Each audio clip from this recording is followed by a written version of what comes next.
Je vous le disais en titre, une délégation de l'ONG Transparency International conduite par Chantal Ouimana, la directrice régionale Afrique et Moyen-Orient, séjourne à Abidjan. Une visite qui a pour but d'accompagner les pays désireux de s'engager dans la lutte contre la corruption, dont la Côte d'Ivoire.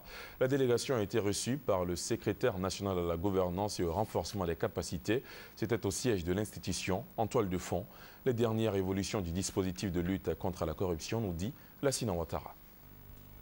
Dans la lutte de l'État ivoirien contre la corruption, l'ONG Transparency International va apporter sa contribution.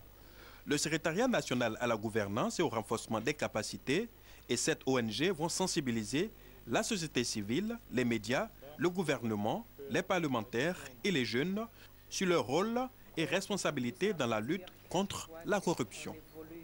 Je vois qu'il y a d'abord un intérêt accru à travailler avec nous, mais aussi il y a un certain nombre de politiques qui ont été mises en place, un certain nombre de lois qui sont en cours d'élaboration, un certain nombre de structures qui sont mises en place.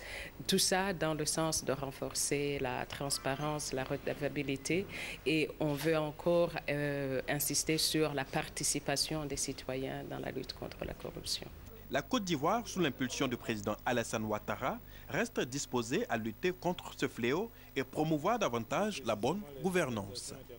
La Côte d'Ivoire travaille de ce point de vue fermement à redevenir fréquentable, du point de vue de la bonne gouvernance, de la transparence et de la lutte contre la corruption. Et le chef de l'État, en tête, est fermement engagé sur cette voie. Transparency International effectue chaque année un classement des États modèles en matière de bonne gestion, mais aussi épingle les mauvais élèves. Selon le dernier classement, la Côte d'Ivoire a fait des progrès. Classée au 154e rang sur 180 pays, elle s'est retrouvée en 2012 à la 130e place.